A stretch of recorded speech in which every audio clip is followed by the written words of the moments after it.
Brewster? Fish fingers. I didn't think anyone else was down here. Who are you, anyway? It's me, Beverly. Don't you remember your little sister? I don't remember having a sister. Well, I suppose it has been a while. And there was that school picnic where I disappeared.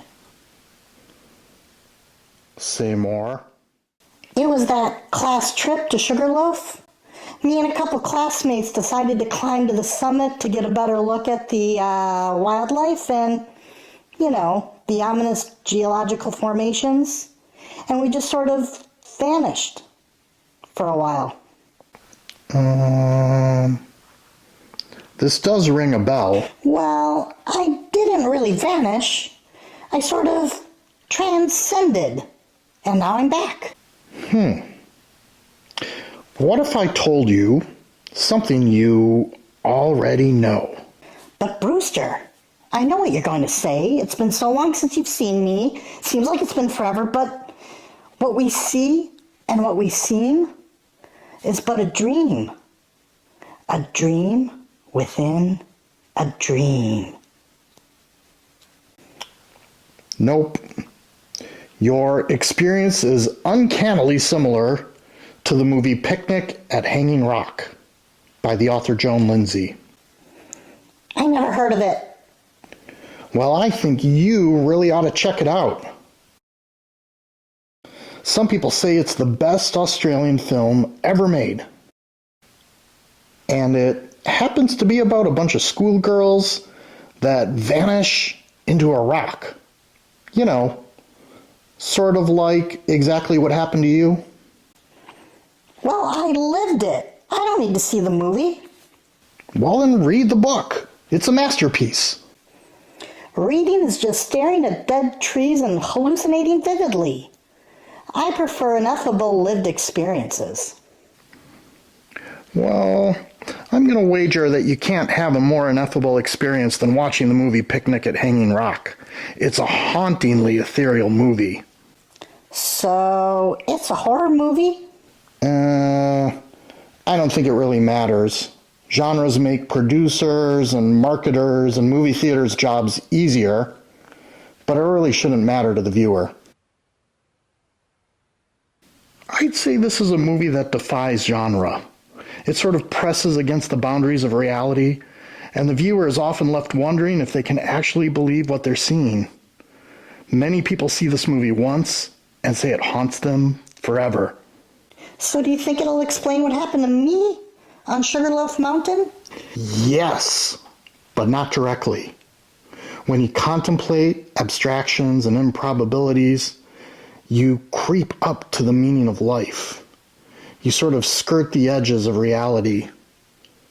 But if you're lucky, you'll understand a little better why an unanswered mystery is better than a solved puzzle. It sounds like you read that on a fortune cookie from Cracker Barrel. I like my mysteries solved. Thank you. Oh no, you really don't. And this movie will prove it to you. When those girls disappear on the rock, it holds our sense of wonder, and we contemplate a lot of ideas much bigger than ourselves. And then there's Sarah. Who's Sarah? Sarah Wayborn. Yeah, Sarah, she's an orphan who's left behind at the school on that fateful Valentine's Day in 1900. Sarah's in love with Miranda, one of the schoolgirls that goes missing on the rock, and Sarah anguishes in despair while the headmistress, Mrs. Appleyard, torments her horribly. Ultimately, Sarah falls to her death at the end of the movie. Jumpin' Jehoshaphat's.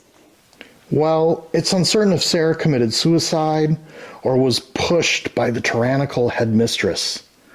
The result is the same, and there really is no mystery there. Is Sarah's departure any more satisfying for that? Any less horrific? I bet most people would say not.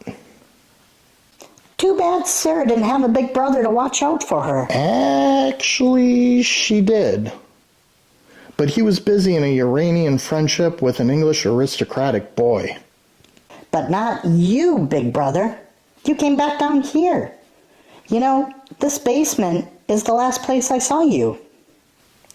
I do spend a lot of time down here. Even so, hey, maybe we both ended up back here so I could give you a message. Hit me. You know, I lived that Hanging Rock experience, and I know the real meaning. And it's not about the friends we lost along the way. Okay, Beverly. What's the real meaning of Hanging Rock? All right. It's this.